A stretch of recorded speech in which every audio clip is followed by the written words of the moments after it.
I'm pissed off and I am in utter disbelief at the incredible failings of autism research to provide answers about the risk factors and what's causing it. People say, well, all you're doing in the schools is you're taking the kids who used to be called intellectually disabled and now you're calling them autism, and it's just been one big diagnostic switch. No, when you look at the data, that is not happening. You can see it at the federal level data. You can see it in the state level data. I see families desperate not to have an autism diagnosis for their child because they don't want their child to have autism and to have a serious neurodevelopmental disability. When I do speak with school administrators, when I speak with people in state government, the last thing they want are more autism cases. It's the last thing they want. They do not get this special pot of gold because Joey Smith was just diagnosed with autism.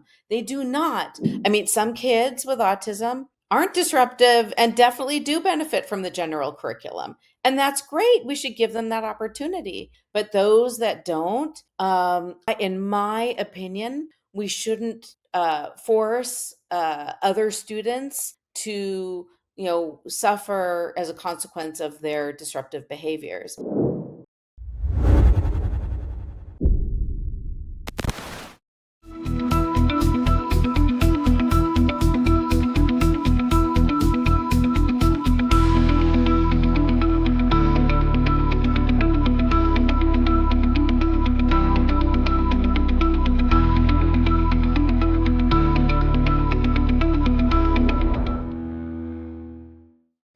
Hi, I'm Dr. Randall Bock, and I'm honored today to have with us Jill Escher, who is a research philanthropist, and she can tell us what that means and how she got to be that, and her interest in autism, and she is the head of the National Council on Severe Autism.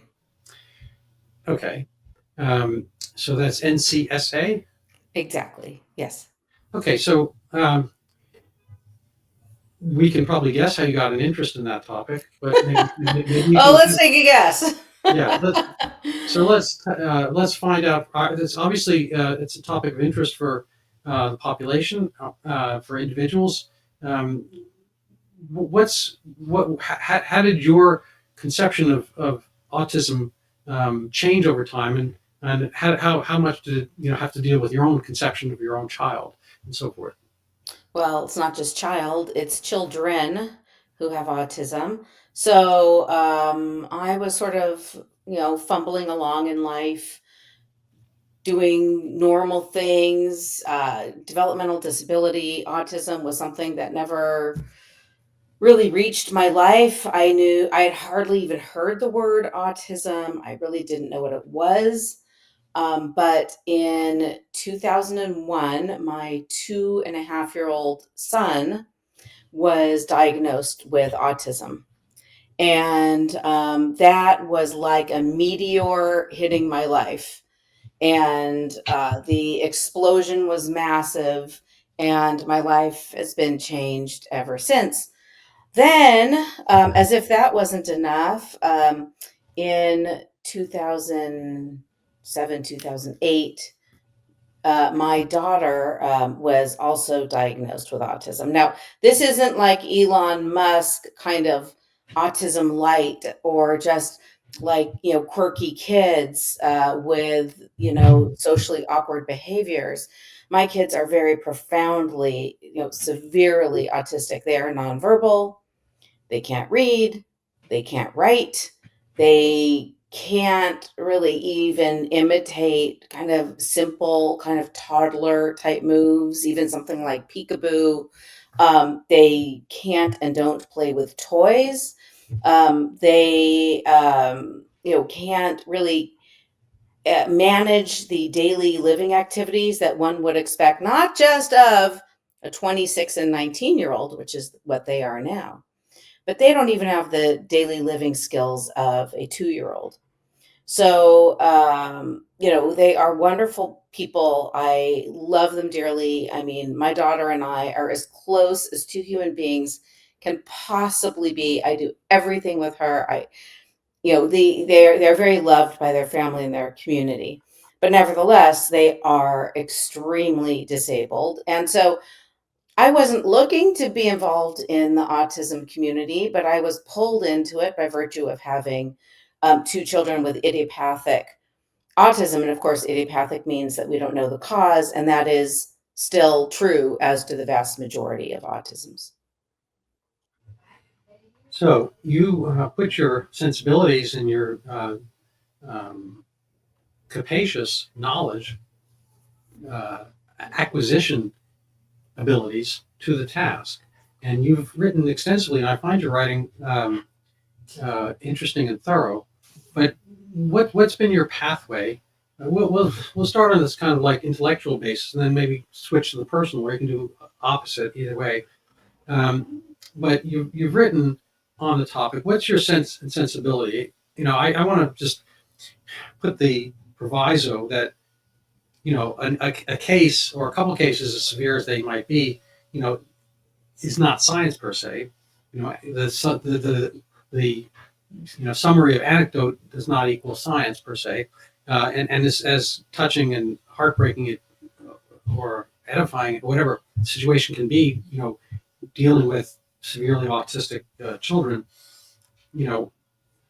it must, I don't know, it presents an interesting both opportunity and obstacle to getting at the information, because at one level you're going to be having a huge personal stake in the matter.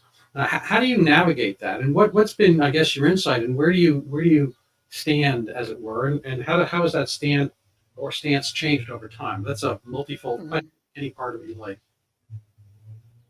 Well, I'm cranky, I'm pissed off, and I am in utter disbelief at the incredible failings of autism research to provide answers about the risk factors and what's causing it, to provide answers about the very clearly rising prevalence, to provide answers about really meaningful treatments and interventions, and to provide answers about what is really turning out to be a monumental need for long-term care. So I'm not looking at this like, oh, let's celebrate autism as a neurodiversity or as a difference that's natural to be celebrated, etc. Although, of course, I do absolutely love my autism community, and I'm in deep service to families and individuals with autism. But nevertheless, I look at this world with utter mystification and like frustration at how little we've learned, and how people say, oh, we've learned so much about autism. No, mostly what we've learned is what we don't know about autism.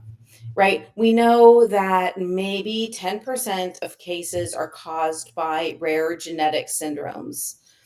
And that maybe if you're limiting your pool to the more severely impacted kids, that number might be more like 20% of cases caused by rare genetic glitches.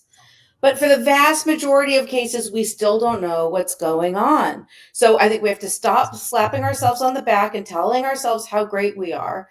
And we have to figure this out. I mean, 1 in 31 US children are estimated to have autism. And that number is likely to rise in the next round of CDC research based on what we're already seeing in the younger cohorts. So this is very serious. It's desperately serious. We've been doing so much sort of dancing around autism and romanticizing it and trying to recast it as, like as I said, like a difference or a relatively benign condition, which of course is not true. So, I definitely have a passion about actually finding solutions here, finding out, putting science to the test. So here we have this new administration under Donald Trump. He brings in RFK Jr. as the head of HHS. RFK Jr. does have a considerable interest in autism. He's been interested in causation for years. Unfortunately, however, he has been a strong supporter of the vaccine hypothesis, which I do not endorse. I don't believe that that is a contributor to the increase in autism. So you have some promise. We finally have an administration that's talking forthrightly about autism and the incredible increase in prevalence. On the other hand, we have what looks like to be somebody who's ill suited to the job of executing a research program. Now, it remains to be seen, who knows?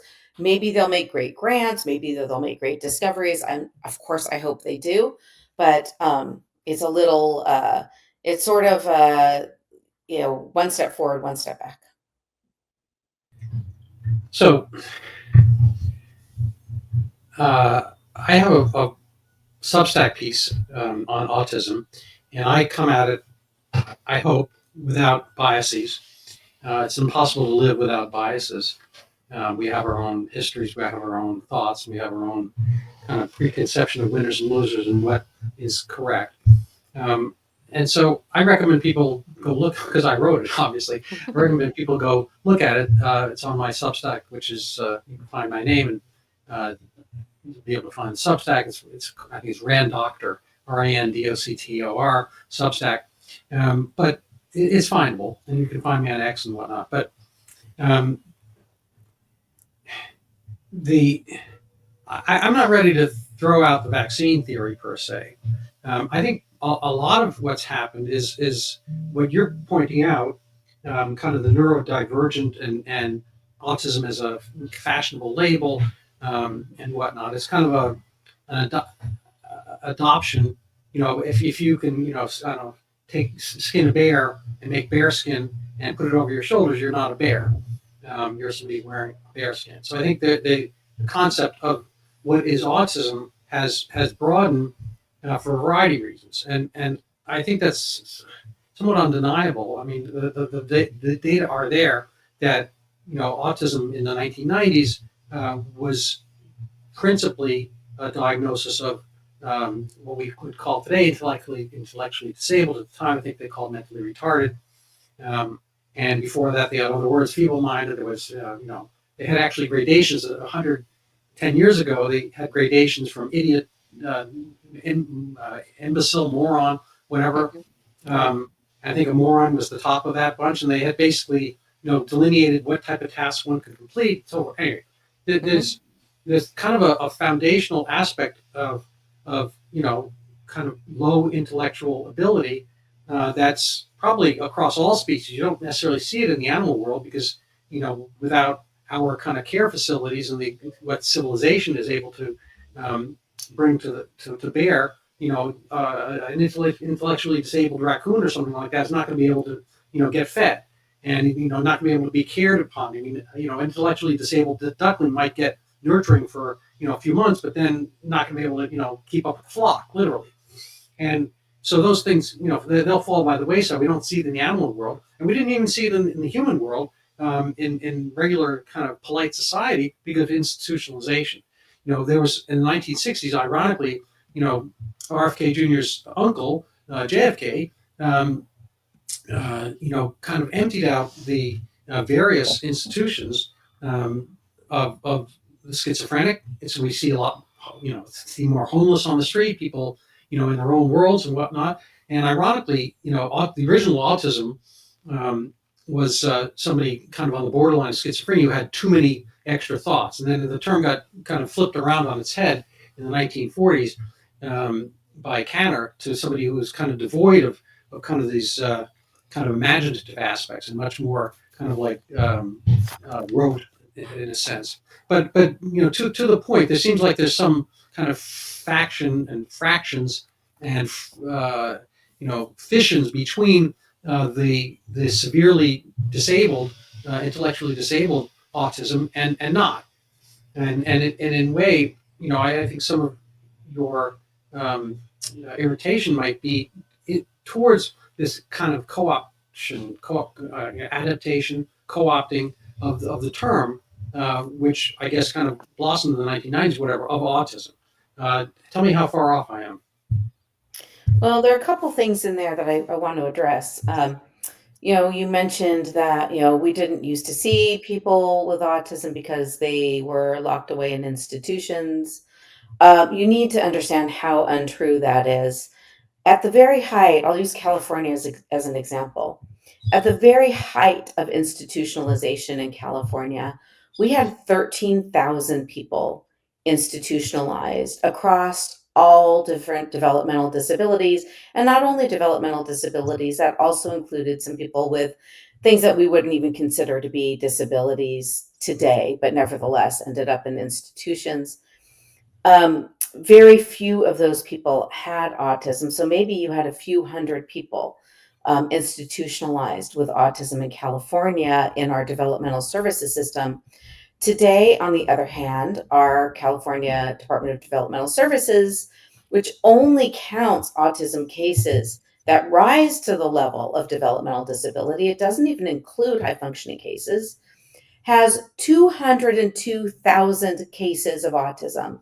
Okay, this is not close. This is not like, oh, we missed some people there, we missed some people there. No, we went from maybe a couple hundred people who were in institutions to 202,000 people. And that's just over the course of about 40 years.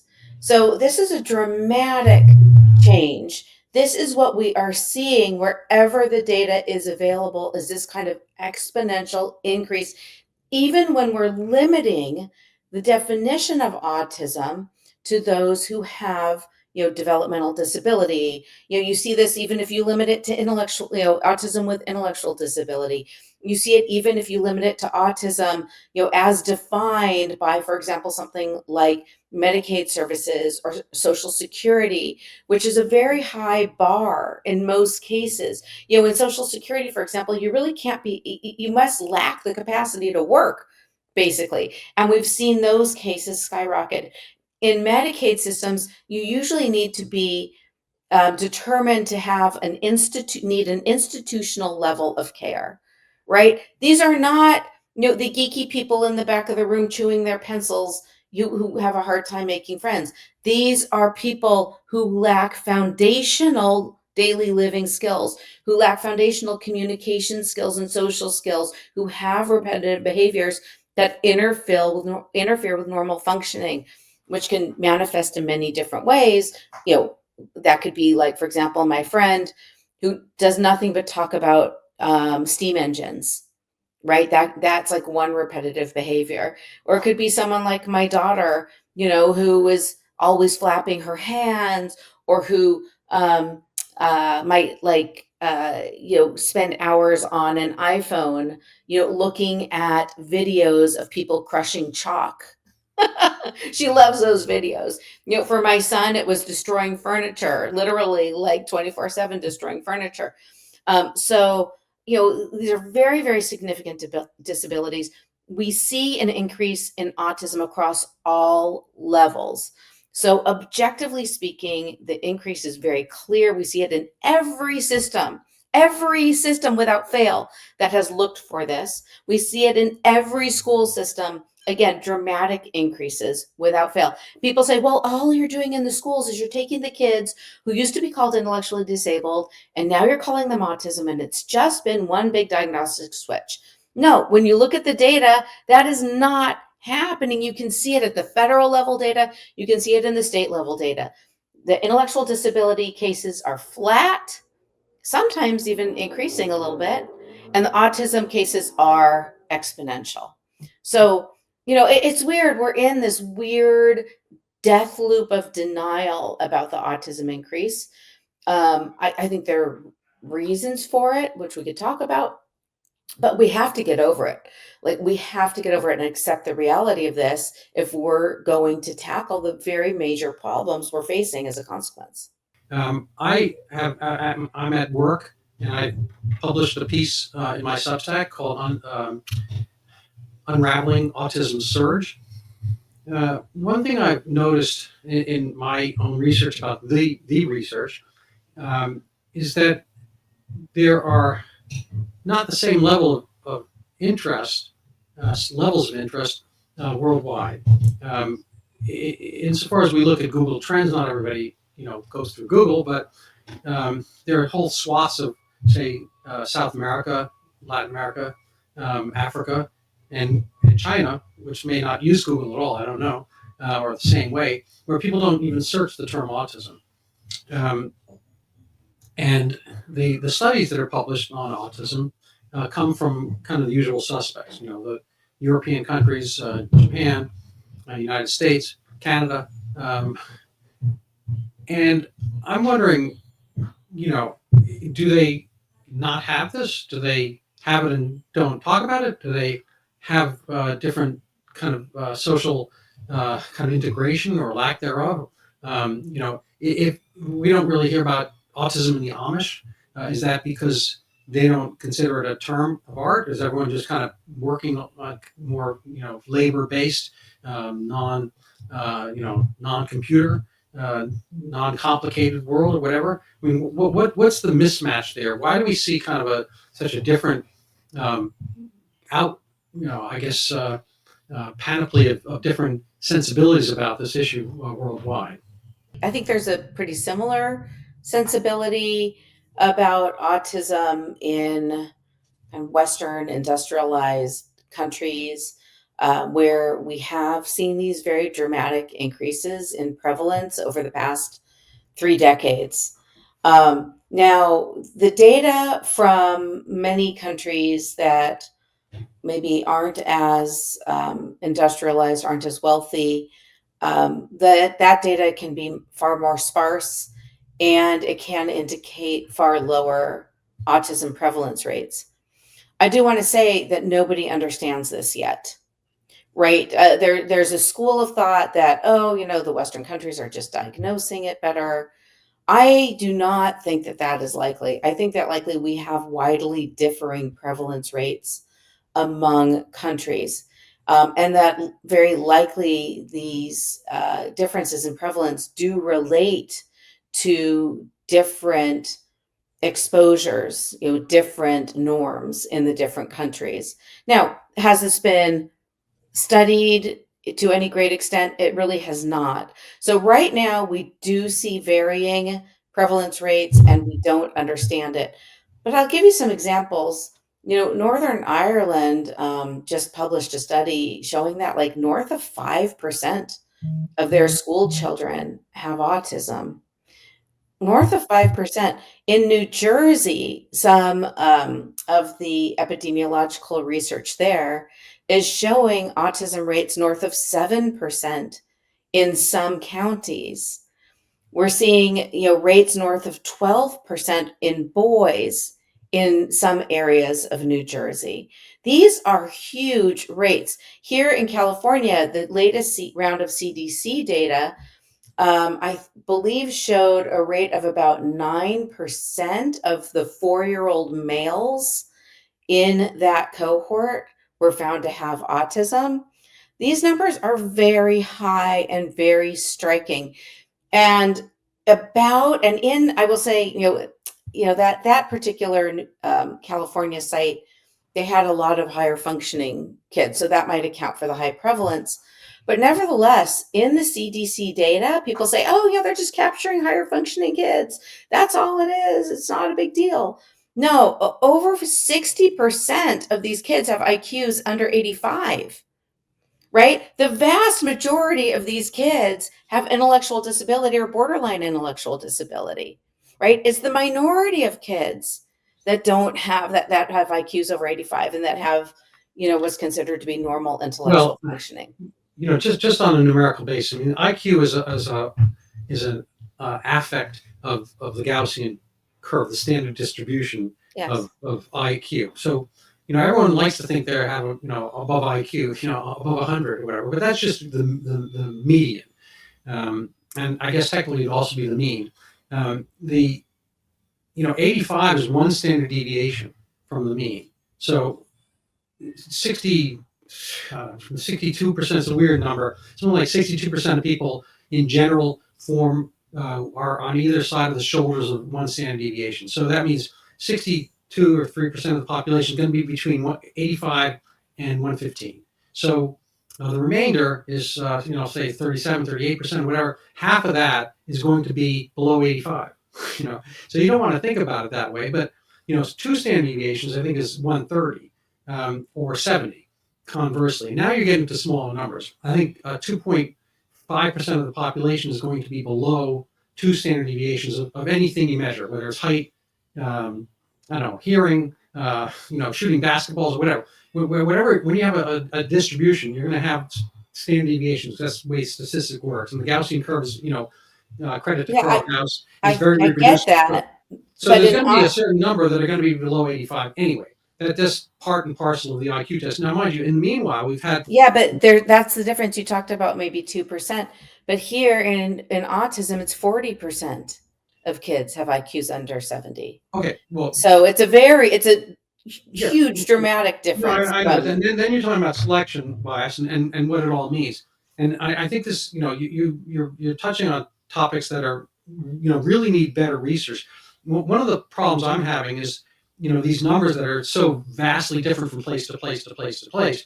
There are, for better or for worse, wherever humans happen to be, humans are very good gamers, and we can game almost any situation. So, there's an old, I don't know if you've heard of the Cobra phenomenon in under the British Raj in India. Have you heard of this one That's about ring the a bell. cobras? So basically, I think it was Calcutta or someplace. The British said, "Oh my God, we hate these cobras, and we don't want any cobras. So because they're dangerous and they'll bite you and they'll kill you, we wanted to get them out of the streets of whatever city we're talking about. And so what we're going to do? We're going to offer £10 money to get rid of them. So you bring in a cobra." We'll give you £10. We'll kill it right in front of us, or whatever. It's kind of like these gun things. So fine. So all of a sudden, the cobra population went down. But in the meanwhile, people started breeding cobras so they could get the £10. And so they wound up at the end of the day with more cobras than they had started with, because when the British finally realized they're giving out all this money like crazy, and the cobras, they don't see them on the streets, but the cobras keep getting brought in, the same people. Whatever. They figured this little chicanery out. And that was the end of that. And at the end of the day, there were more cobras. They didn't get rid of the cobra problem, whatever, because everyone who had bred them, whatever, they just gave up. What has happened, I grew up in New York City, and I went to public school. And at the time, I've brought this up many times, but at the time I was there, I had this little job ringing a bell for an assembly, so I was in and out of the main office at the time, and I saw the masthead multiple times during my time. There was a principal, assistant principal, there was a secretary, there was a school nurse, and there were 2 janitors. Other than that, there was 1 teacher per 30 kids. That was the whole school. So we didn't have the internet then, but if you'd seen the masthead, for the whole school to be, 95%, whatever, and more were teachers. You look at a masthead of a school now, and it's like a major corporation. The teachers are, I think, about 40 to 45% of the staffing of a middle school, for instance. And what you have is all kind of language stuff. You got ESL. You got occupational therapists in elementary school. Who knows what occupation they're treating? But there's been bleed, diagnostic creep, and there's been bleed, and there's been kind of a special ed has been a hugely growing field. When I was a kid, Sputnik era, special ed meant that you were treating the gifted kids and you wanted them to become scientists and whatnot. And so that's where the money went, to do these special ed classes for to get special kids to be more special. But then the term got inverted, and what we're seeing is a huge growth industry in employment. Now, far be it for me to be cynical enough to think that educational unions might want more people part of their educational unions and get jobs that really can never be stopped and so forth.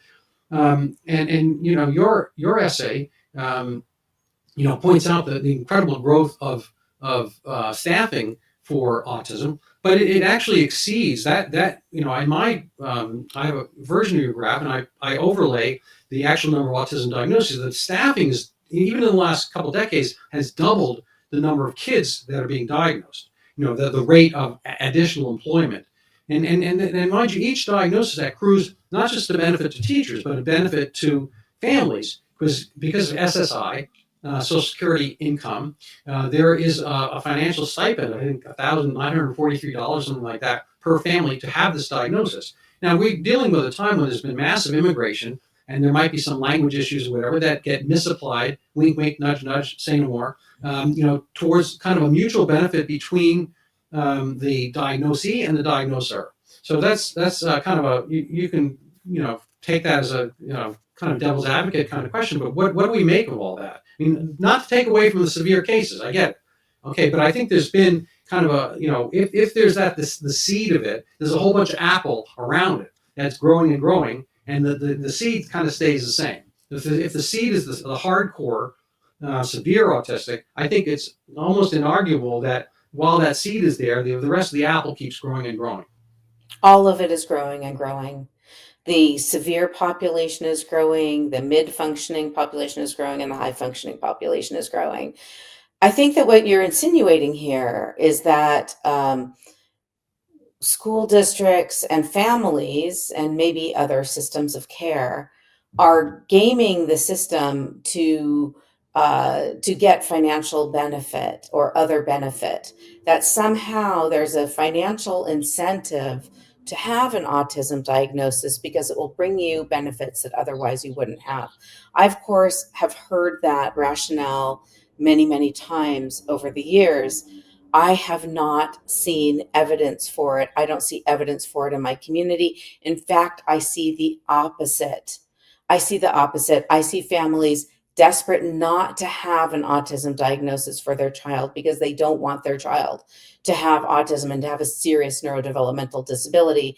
Parents, like even including myself, will sometimes spend months and years in denial. They aren't out there trying to game the system. In fact, it's very, very hard, and it's becoming harder. This is what people don't understand.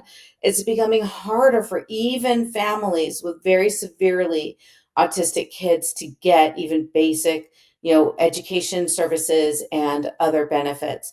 I have met family after family after family here in California with very clearly mentally disabled children, with what a diagnosis that I would definitely see as autism. They would meet the criteria very clearly, who cannot enter the system because they've been denied. And then they appeal and then they're denied again. It's almost routine when you apply for SSI, which for people who don't know it, it's supplemental security income, which applies to people with significant disabilities who can't work.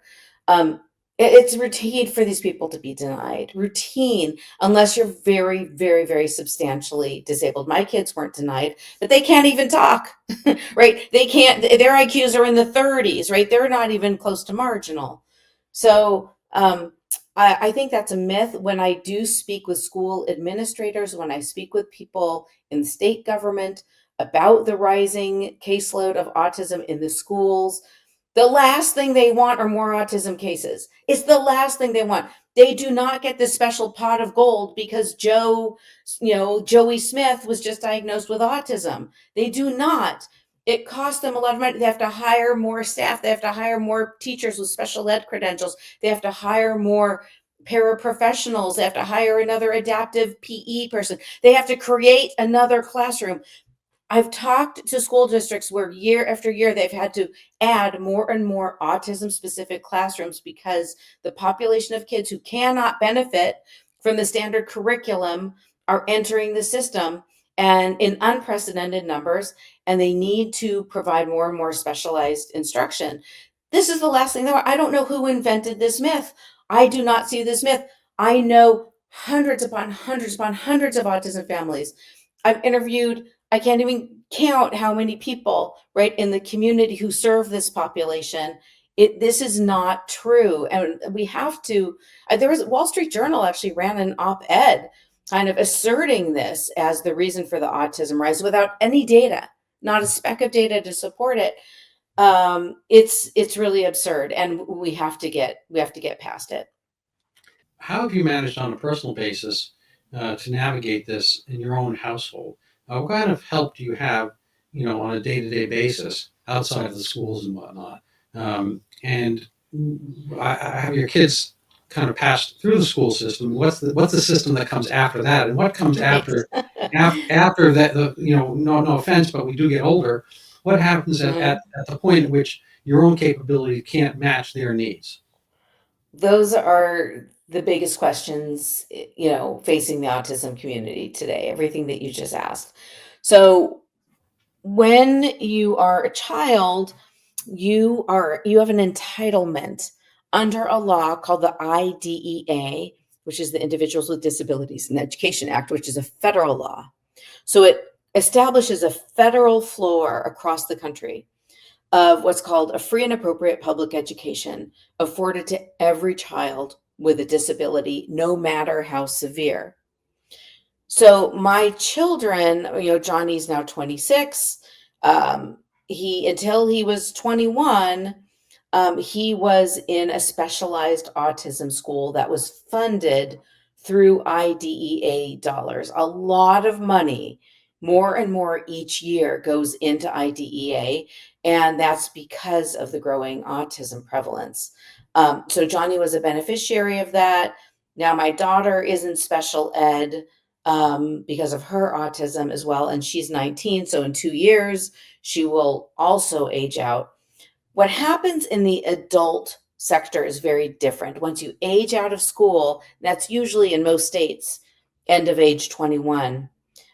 You age out, and then what happens, the term that people like to use is they fall off the cliff. So they fall off the cliff of these fairly high quality services, fairly well-funded services, although it varies state to state, of course, into the adult services system, which is Medicaid driven. So Medicaid is the primary payer of services and supports for adults with developmental disabilities, including autism. There are other sources of funds, for example, federal HUD dollars, that's Housing and Urban Development. Federal HUD dollars might help provide some forms of payment for rent or for other forms of housing. There's some other pots of money, for example, Social Security we talked about, which might pay you. I think my kids get $850 a month in Social Security from combined federal and state funds.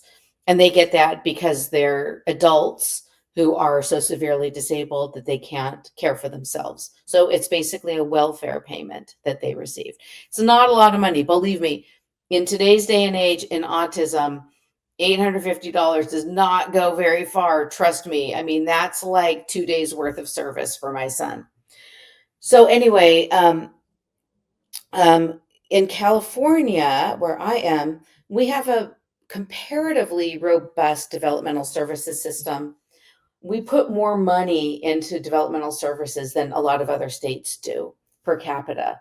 As a consequence of that, a lot of people with autism have relatively good services. Not all of them, especially those who are more severe, but a lot of people have good group homes, or they'll have a good day program, for example, a good vocational skills program paid for through both federal and state matching funds.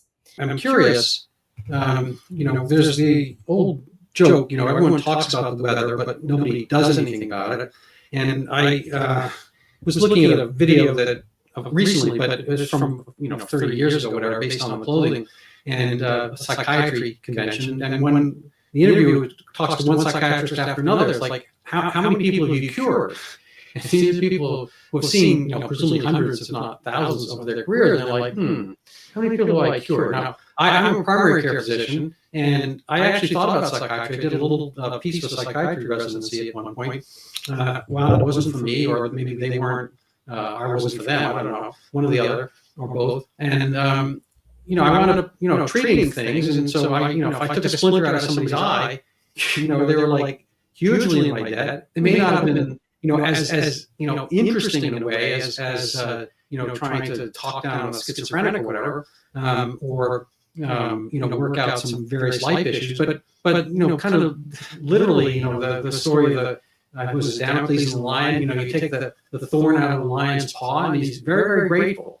And medicine has its edifying, rewarding aspects on a primary care basis. And this guy, of treating something, it's harder when you're treating diabetes or hypertension. So a lot of these things where you're not really noticing much difference in the person's life and whether they're getting some edge on the long term. It's almost impossible to find out. You may not be around 30, 40 years from now to see whether you're treating their hypertension, chain. I mean, how could you even tell? Anyway, so to wit, Now, the question would be, we do all these programs, we have these day programs in school and all this stuff. And at the end of the day, if that person autistic is sad and sad and sad and tragic, and as it might be, how different is that person, capable of handling functions of his own life, finances, or, foundational aspects of being independent if he can't be. And so why do we keep magnifying and growing kind of this ancillary issue, as kind as it might be, to what end? I mean, where does it all go? And at the end of the point, you talk about, running off the cliff, or, seeing the edge of the cliff, whatever, what's the difference if that cliff were to come sooner, if it's going to be coming anyway? Well, you're asking for a rational system. We have a completely irrational system. If our entire system was invented long before there was ever an explosion in autism cases. Our system was not designed to address the needs, particularly of people affected by severe forms of autism. So we are just sort of jerry-rigging this old system to serve a new population. If we were to invent the system today, I can assure you it would be completely different. But moving federal law is an incredibly horrific endeavor. I mean, everybody knows that, it's impossible to push reforms, even when, they're very clearly needed. And that's also true at the state level. So you have kind of these two layers of Okay, so I'm going to cut you off slightly. I apologize, but yeah. we're kind of in our last segment here. So Yeah, let me ask you, Yeah, if your kids wind up as adults in some type of group home or something like that, what's the actual benefit of being in these schools in the meanwhile, and having kind of the public school system, which is there presumably to teach the 3 R's, writing, reading, arithmetic, whatever, and get people, functional. I mean, it was called elementary school because you're supposed to learn the elements of, being the civilization. Then high school was ostensibly only for the few, and was going to teach them the high level skills. You want to become the town mayor or the actuary, whatever. And then college was something that's totally like on the side for the very few professions, maybe becoming a seminarian or a lawyer or whatever, maybe. And a lot of other jobs were just kind of apprentice based. Even physicians didn't have medical schools, in a formal sense till the late 19th century. And a lot of things were just, learned by watching. Now, I'm not saying that an 1850 physician has the same skills as ours today, but we might have too many of them, doing a lot of other stuff. Anyway, so when you build up a whole foundation of care, it's very good oftentimes for that foundation of care. But at the end of the day, if you go through, say, 15 or 20 years of this, and the kid is, still with his own, very sad, low IQ, and unable to, speak beyond, toddler phase or whatever, and unable to hold a job, what's the difference if that hadn't been done, and kind of all the, very, kind of caring hand holding that happens along the way? What's the rationale then? Yeah, well, I mean, it's a fair question. It's a painful question, but it's a fair question, right? Because IDEA and special education, that was really meant to help people with disabilities access and benefit from instruction, right? So that they can kind of go on to be more independent adults. However, with a lot of people in special, and a lot of people do. I mean, it's a wonderful thing about special ed. Who wouldn't want that? We want to make sure that people, with disabilities can, access education. But it's a fair and painful question to acknowledge that there is a not insignificant portion of students who really aren't learning any academic skills, right? The skills they are learning are more like daily living skills, or basic communication skills, or basic safety skills. Sometimes, and I'm going to be brutally honest here, it's little more than glorified babysitting, right? For some of them. But, autism is a very, very diverse population. You have all kinds of skills, all kinds of levels of functioning. A lot of children with autism definitely do benefit from having the special education, the special classrooms or the one-on-one aid or the special curriculum, right? And it will improve their lives. It will hopefully make them, somewhat less dependent, although they will always have No, I some get it. level I of get it. But you need dependency. stratification. Yeah. I follow sports teams, and it's nothing to do with this, of course. But I'm watching the NBA semifinals right now, and they're incredible athletes, and they're up against some even more incredible athletes. If you're an incredible athlete, you're probably sitting on the bench because there's some more incredible athlete who's got your spot, and you might even have been an incredible athlete, but now you're 30 years old, and there's a 22-year-old who used to do the stuff that you used to. Anyway, so I watch those games, and then some people like want to watch the WNBA. I'm like, I turn that on, I'm like, oh my god, like what am I watching here? It's like, I mean, I'm sure they're having a great time, whatever, but that's nothing like what I'm watching. And I go to some when my kids were younger. I went to some high school games and so forth, and they're having a great time too. But then I on my stay, there's this little field next door, and I watch the 9-year-olds play soccer. It's a totally different thing. There's all different levels of skill. I wouldn't expect the 9-year-olds to go into the NBA, and even if a lot of people in society, can't do that stuff. But it's an acknowledgement. I literally have had dreams where I'm in the NBA and I'm dunking, but they're dreams, there's nothing actionable. There's nothing I can actually do about that. I have no expectation of being allowed into the NBA.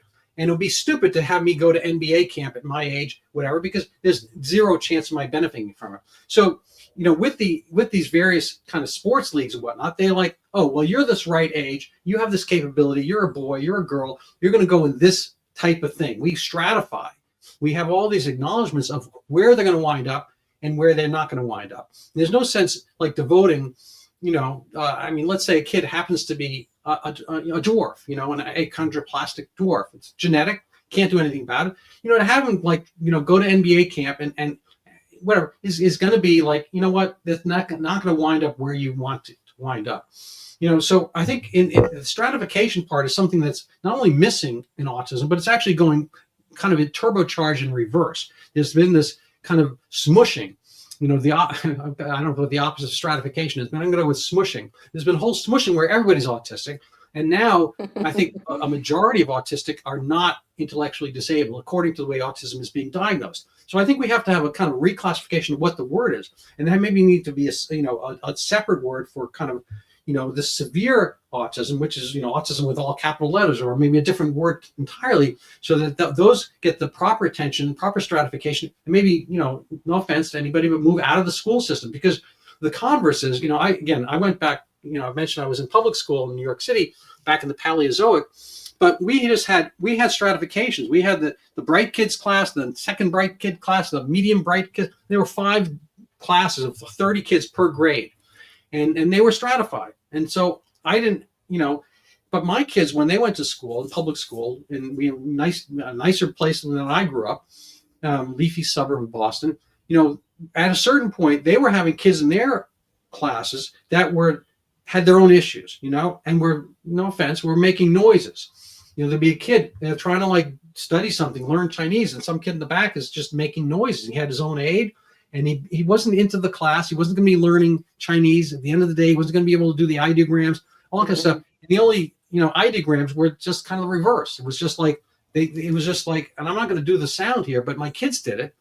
They like, how am I supposed to study when, Jonathan in the back is like making this like foghorn kind of sound. That's like a car honking. Yeah, well, that comes from an ideology of full inclusion, right? No matter what. So some school districts, some parents, some even teachers or curriculum specialists will adhere to this nonsensical idea of full inclusion, no matter what your disability is.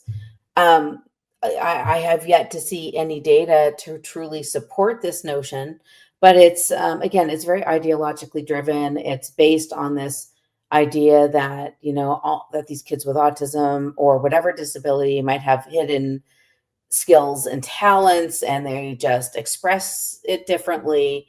And maybe a fear of sort of ostracizing or, quote unquote, stigmatizing, the people with a disability. Sometimes school districts do it just to save money because they just don't want to create special classrooms. They don't want to send that kid to an autism specialty school. They don't want to hire another autism teacher. So sometimes it's just pure financial play. But, what you're saying is true. I'm not going to deny it. I mean, some kids with autism aren't disruptive and definitely do benefit from the general curriculum. And that's great. We should give them that opportunity. But those that don't, in my opinion, we shouldn't force other students to, suffer as a consequence of their disruptive behaviors that often they can't help. Like, my kids would be disruptive, and it wouldn't be like, not like they're trying to be disruptive. It's just a consequence of their Right. cognitive, limitations. Fair enough. So I've got a different angle. We're going to be closing out our hour soon, and I want to kind of touch on this. I'm sure you're familiar with the term regression, and I'm Yes. wondering whether you think that's something that happens or something that is noticed.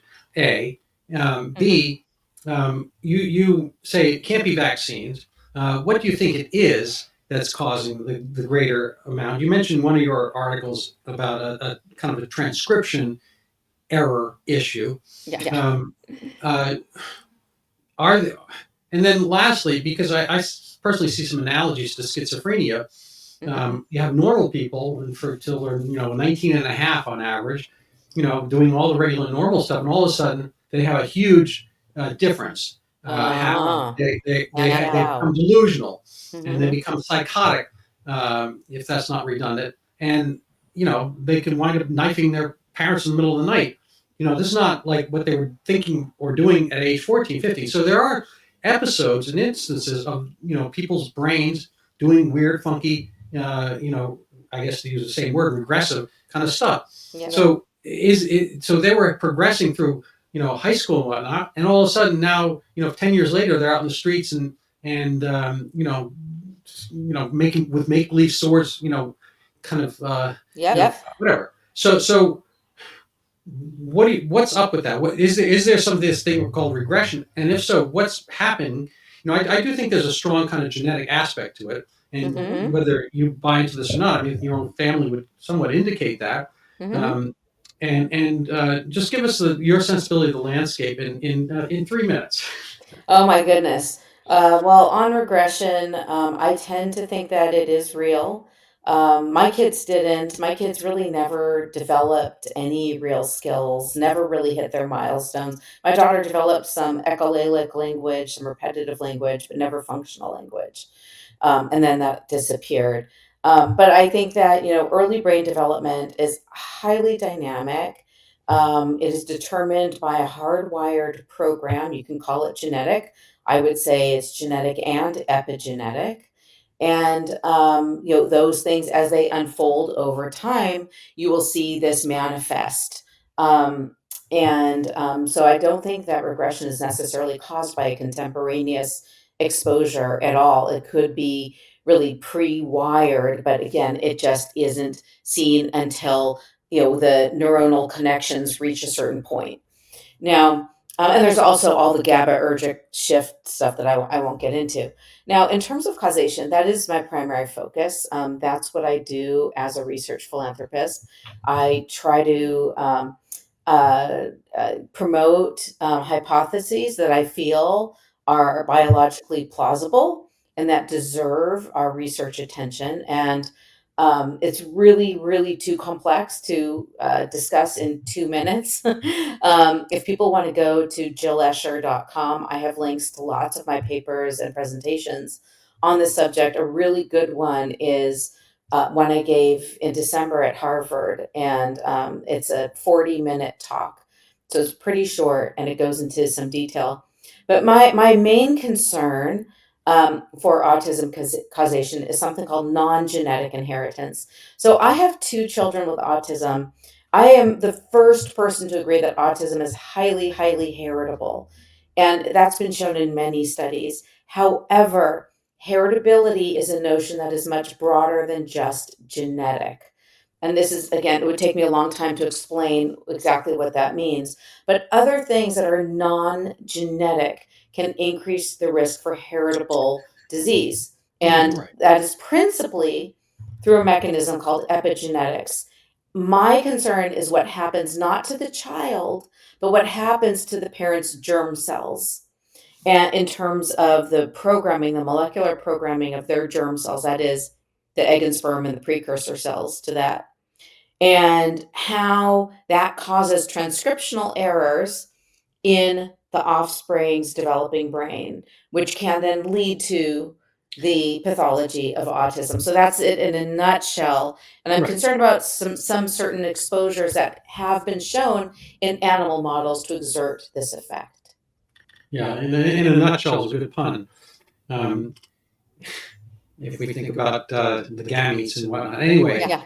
um, But yeah. Well, thank you. I'll be here all afternoon. Anyway, there are aspects. We are having kids at much older ages, and there can be kind of a brittle aspect to them. Maybe sitting around too long. Whether the eggs. I mean, the sperm get made on a regular basis, but the eggs are there from the get-go, and there can be some deterioration. One imagines, like there is, on the paint of your house. well, there's also deterioration in the spermatogonial stem cells. I mean, men acquire about one mutation a year on average, as they grow older, in their sperm. Yeah. So that's an interesting aspect. I mean, uh, so what aside from people having kids at older ages, what would you think is kind of going into the fact that this is happening on a greater basis? And we didn't really get to the fact whether it's happening in non-industrialized nations, whatever. But let's say it's happening in industrialized nations, and it's happening more and more in the last, say, 30 or 40 years, according to Jill Escher, of severe autism. What would be the causation that would affect people's gametes in situ in their bodies and whatnot? Yeah. Well, obviously, no one knows for sure because this is a new hypothesis, and one that we've really only tested in animal models. We have done very little in humans, so nothing is confirmed at all. Everything that I do is just in the nature of hypothesis hunting, hypothesis building. I don't have any answers for people. But the model that I've been using, and I don't think it's the only thing that's of interest, but the model exposure that I've been focusing on the last several years is modern forms of general anesthesia. And that's primarily halogenated general anesthetic gases like sevoflurane, but I'm also interested in other forms of general anesthesia as well. And again, other exposures. For example, a really good one, and one that's really been, I think, really being taken very seriously in Europe right now is valproic acid. We know that, which is Depakote. We know that Depakote can exert kind of a toxicant effect on the developing brain, but we also know it has heritable effects through the germ cells. So if a father is taking valproic acid, could that have an effect on his gametes and therefore on his offspring? We've seen this very clearly in animal models. We've seen this pattern I'm sorry, like rat and mouse models. We've seen this pattern with the general anesthetic exposures to the parents. We've seen it with valproic acid to the parents. Is that happening in humans? Well, of course, that's something that has to be researched. That's what I beg every day. I beg for these forms of intergenerational studies. Will they get off the ground? I mean, I can only hope. But that's just scratching the surface of this idea about non-genetic inheritance. Well, thank you so much. Before we leave, I just have to ask you, what was your background before all this? I was a lawyer, and I left the law after about 8 years because my son required almost all of my time. And then I had my daughter after that, so I never went back to that profession. So now I'm just You have autism advocate. only the two children? I have another son who's older as well, and he doesn't have an autism diagnosis, but he's 28. Yeah. And their father Uh, uh, uh, their has a father is my husband. None of us have autism in the family. There's no history of autism up our, or anything even remotely like autism up our family trees. So yeah, this is very new, just in our family in this generation, which is so I guess kind of the typical pattern. one last question. What is mental retardation, say 50 years ago?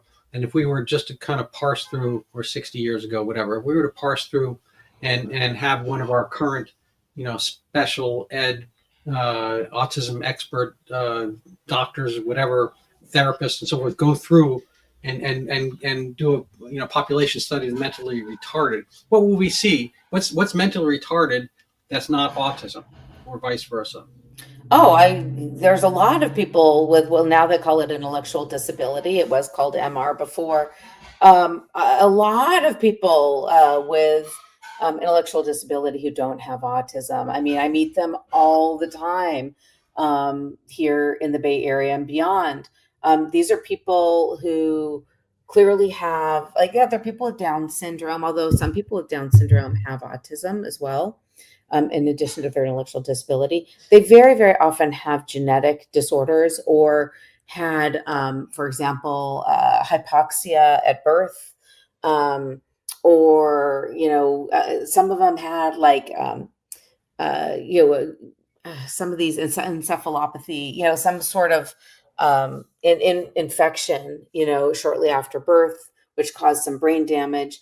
I meet these people all the time, and they're a very different profile from the autism profile. They tend to have much better social skills. They tend to learn a lot more easily. They tend to be more easygoing. They don't have these severe behaviors that we see in the autism population, especially the severe autism population. They don't have these repetitive behaviors very often, but they are intellectually disabled. They don't understand advanced concepts. They have a hard time grasping a lot of abstract notions, but they tend to be more capable generally than the autism population, especially autism with ID. Well, thank you so much for being with us today. I learned a lot. I appreciate your time and your putting up with me. So thank No, you I very much. appreciate devil's advocates. I appreciate tough questions. I mean, the fact of the matter is that the autism issues are very difficult, and they're very controversial, and they are hard. And we should be asking hard questions, quite honestly. Oh, thank you for that.